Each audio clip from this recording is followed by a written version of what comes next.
Informasi tentang Badan Narkotika Nasional yang mengungkap pengiriman sabu bernilai belasan miliar rupiah di Tasikmalaya, Jawa Barat yang disita petugas dari dalam bus jurusan Aceh Tasikmalaya.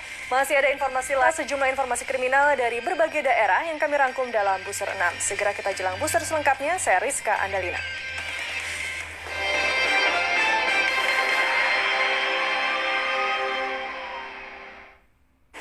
Informasi pertama, saudara, motif kasus pembunuhan dan mutilasi manajer HRD perusahaan kontraktor asal Jepang, Rinaldi Harley Wismanu di apartemen Kalibata City akhirnya terkuak.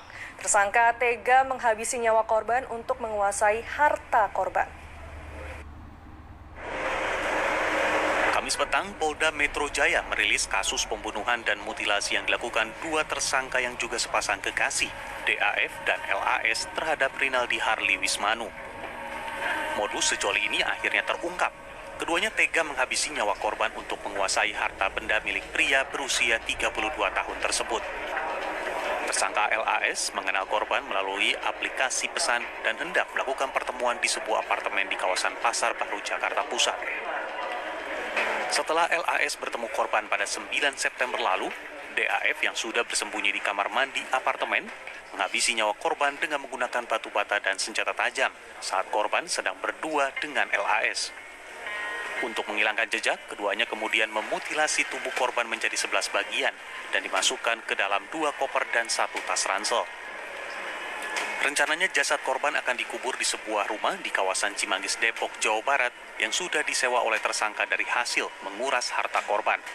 Kemudian yang mereka lakukan adalah mereka menguras isi daripada rekening milik korban. Ya. Dengan membeli logam mulia berbagai ukuran, kemudian perhiasan emas, motor merek Yamaha NMAX, dan menyewa rumah di Permata Cimanggis di Cimanggis. Ya, yang akan digunakan untuk mengubur korban. Sebelumnya, tim Resmo Polda Metro Jaya Rabu petang membekuk sepasang suami istri di sebuah rumah kontrakan di kawasan Tapos, Depok. Saat hendak ditangkap, salah seorang terduga pelaku pembunuhan ini sempat berupaya kabur. Dari hasil interogasi, Rabu malamnya polisi menemukan korban yang sempat dilaporkan hilang oleh pihak keluarganya dibungkus plastik di dalam koper di lantai 16 apartemen Kalibata City, Pancoran, Jakarta Selatan. Arofah Supandi melaporkan dari Jakarta. Anggota Polda Metro Jaya Kamis sore menangkap terduga pelaku yang membuat seorang anggota kepolisian bernama Bribtu Andri tewas di jalan di kawasan Pondok Rangon, Jakarta Timur. Pelaku adalah oknum TNI ditangkap di kediamannya di kawasan Ciracas, Jakarta Timur tanpa perlawanan.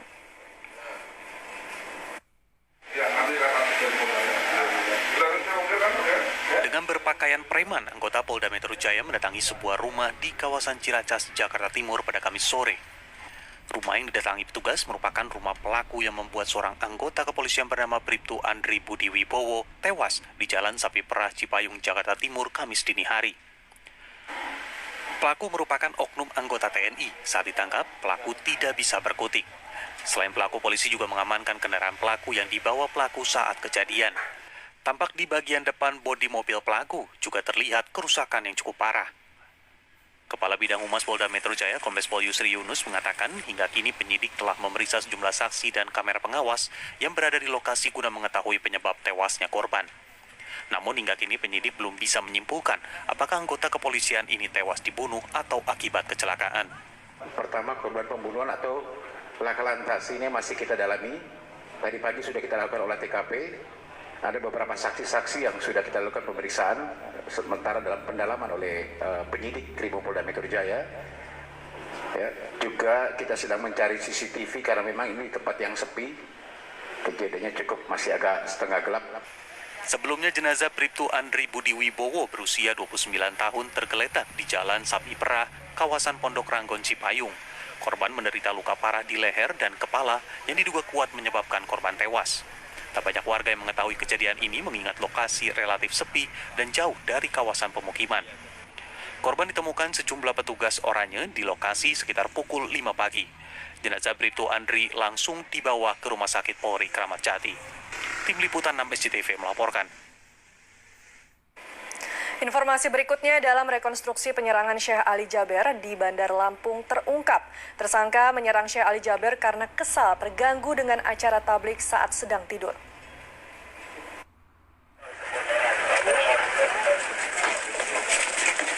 Kepolisian Polresta Bandar Lampung Kamis siang melakukan rekonstruksi kasus penusukan Syekh Ali Jaber dengan tersangka Alpin Andrian. Rekonstruksi digelar di lokasi penusukan korban di halaman Masjid Falahuddin yang tidak jauh dari rumah nenek tersangka yang ada di Jalan Tamin, Kelurahan Sukajawa, Tanjung Karang Barat, Bandar Lampung. Pada rekonstruksi ini tersangka memperagakan 17 adegan, dimulai dari aksi spontanitas tersangka yang terbangun dari tidur karena merasa kesal oleh acara tablik di masjid, hingga mengambil senjata tajam dan berlari ke lokasi kemudian menyerang Syekh Ali Jaber saat mengisi tablik di atas panggung halaman Masjid Falahuddin.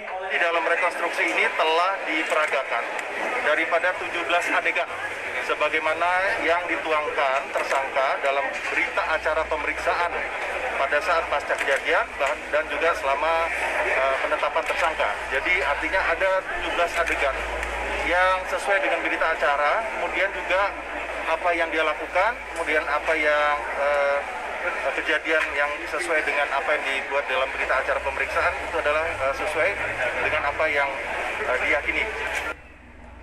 Sementara polisi sudah menerbitkan surat pemberitahuan perkembangan hasil penyidikan atau SP2HP kepada korban dan pihak keluarga tersangka. Syekh Ali Jaber diserang dengan senjata tajam oleh Alpin Andrian saat mengisi tablik di Masjid Falahuddin di Bandar Lampung. Akibat kejadian tersebut, korban mengalami luka sayatan di bagian lengan kanannya. Ari Susanto melaporkan dari Bandar Lampung.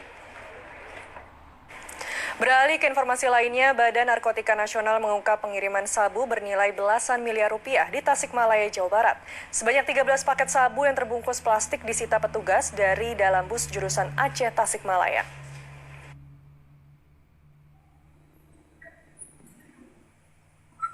Inilah video amatir warga yang merekam detik-detik pengungkapan sabu di Jalan Raya Raja Pola, Tasikmalaya, Jawa Barat, Rabu petang. Tampak sebuah kendaraan minibus menikung bus berwarna putih bertuliskan Pelangi di tengah jalan. Sejumlah petugas bersenjata laras panjang mondar-mandir di tengah jalan dan mengamankan sejumlah pria dalam keadaan tangan terborgol. Malam harinya petugas menggeledah seluruh badan bus Pelangi jurusan Aceh Tasikmalaya tersebut. Selain harus mengelas badan bus, petugas juga sempat membongkar atap bus untuk menemukan paket sabu. Polisi akhirnya menemukan 13 paket sabu seharga miliaran rupiah terbungkus dalam plastik menjadi 13 paket. Paket sabu ini sengaja dibenamkan di bawah lantai bus tepat di samping kursi sopir sehingga menyulitkan petugas untuk mencarinya. 3 orang pelaku diamankan masing-masing Adi Manurung, Haryoni, dan Eden. Peran ketiganya masih didalami Badan Narkotika Nasional. Eko Setiabudi melaporkan dari Tasikmalaya, Jawa Barat.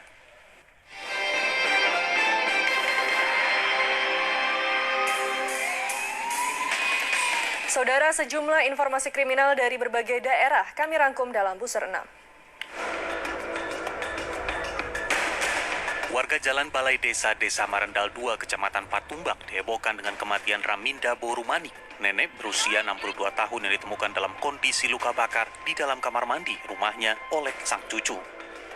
Korban selama ini hidup seorang diri usai ditinggal mati sang suami dengan membuka usaha berjualan busana di rumah tempat tinggalnya. Malam sebelum korban ditemukan tewas, korban ditemani sang cucu yang masih berusia 8 tahun tidur di rumahnya. Korban pertama kali ditemukan sang cucu saat hendak ke kamar mandi. Sang cucu terkejut melihat neneknya telah tewas dengan kondisi luka bakar. Petugas kepolisian sektor Patumbak yang menerima laporan bersama tim Inafis Polrestabes Medan langsung menuju lokasi kejadian dan melakukan olah tempat kejadian perkara serta memeriksa sejumlah saksi. Guna memastikan penyebab kematian korban, jasad korban oleh petugas kepolisian dibawa ke Rumah Sakit Bayangkara Medan untuk dilakukan otopsi. Majid Novenda, salah satu anggota komplotan begal sadis yang kerap beraksi di wilayah hukum Kota Bandung, hanya dapat tertunduk menahan sakit karena kedua kakinya ditembak petugas saat berusaha kabur ketika ditangkap polisi. Menurut Kapolrestabes Bandung, Kombes Ulung Sampurnajaya, begal sadis yang merupakan komplotan asal Lampung ini kerap membawa senjata api rakitan dalam setiap menjalankan aksinya dan tidak segan-segan melukai korbannya jika melawan. Sedangkan 2 rekannya berhasil melarikan diri dan saat ini tengah menjadi DPO Kepolisian Polrestabes Bandung. Selain mengamankan tersangka, polisi juga menyita sejumlah barang bukti alat kejahatan, di antaranya senjata api rakitan beserta amunisinya, kunci letter T, serta sepeda motor. Tersangka kini ditahan di Polrestabes Bandung. Inilah video amatir saat pelaku begal M. Saputra diamuk massa di Jalan MT Haryono Medan. Pelaku tampak babak belur dan beruntung. Petugas kepolisian cepat tiba di lokasi kejadian dan berhasil menyelamatkan pelaku dari amukan massa. Kejadian berawal saat korban Kandi Rido, pengendara sepeda motor melintas di Jalan MT Haryono Medan. Tanpa diduga, pelaku M. Saputra yang berprofesi pengamen mendekati korban dan menodongkan senjata tajam serta mengambil paksa uang milik korban. Usai mengambil uang korban, pelaku langsung melarikan diri.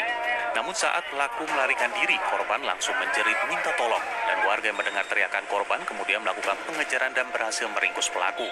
Guna penyelidikan lebih lanjut, kini pelaku bersama barang bukti uang tunai Rp600.000 diamankan di Mapolsek Medan Timur.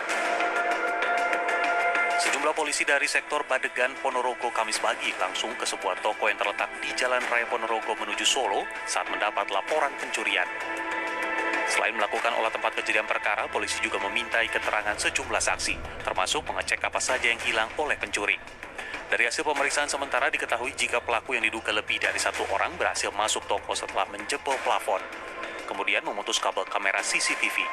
Setelah masuk, pelaku menggasak ratusan bungkus rokok dan uang tunai sebesar Rp4,5 juta yang disimpan di dalam berangkas. Sementara aksi pencurian ini baru diketahui Kamis pagi setelah sejumlah karyawan akan membuka tokonya. Mereka terkejut melihat tempat rokok berantakan. Hingga kini polisi masih terus menyelidiki kasus pembobolan ini. Berdalih butuh biaya di tengah pandemi COVID-19, 2 mahasiswi nekat menyelundupkan 1 kg sabu di sandal dan alas sepatu. 2 tersangka ini adalah IN, 23 tahun, dan ZH, 23 tahun, yang ditangkap saat petugas keamanan bandara mengamati gelagat calon penumpang pesawat yang salah tingkah. Petugas kemudian memeriksa seluruh barang kedua wanita muda ini dan menemukan sabu seberat 1 kg yang dikemas dalam 4 paket sabu seberat 250 gram. Barang terlarang itu disembunyikan di dalam sol sandal yang terbungkus plastik rapi. Sabu tersebut akan dibawa melalui Bandara Sultan Iskandar Muda menuju Jambi. Hasil penyelidikan polisi, kedua wanita muda yang berstatus mahasiswi ini mengaku mendapatkan upah sebesar Rp40 juta jika berhasil membawa sabu ke tempat tujuan. Tersangka juga mengaku sudah 3 kali berhasil lolos dari pemeriksaan X-ray dan mengelabui petugas bandara.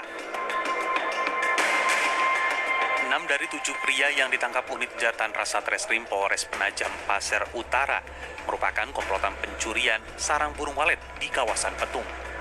Ironisnya 1 dari 7 pelaku berstatus sebagai pegawai negeri sipil dan 2 pelaku lain masih di bawah umur. Bersama para pelaku, polisi mengamankan barang bukti berupa sarang burung walet, peralatan yang digunakan untuk mencuri, dan 2 unit sepeda motor. Pengungkapan pencurian sarang burung walet ini bermula saat polisi mendapat kabar terkait rencana transaksi sarang burung walet di kawasan Petung. Dari informasi tersebut, Polres Penajam menurunkan beberapa personel Jatanras dan menangkap para pelaku. Kepada polisi, 2 pelaku yang menawarkan sarang itu akhirnya mengakui jika sarang tersebut hasil curian. Akibat perbuatannya, 5 pelaku dijerat pasal 363 KUHP dengan ancaman pidana 7 tahun penjara. Sementara 2 pelaku lain dijerat dengan pasal berbeda lantaran masih di bawah umur.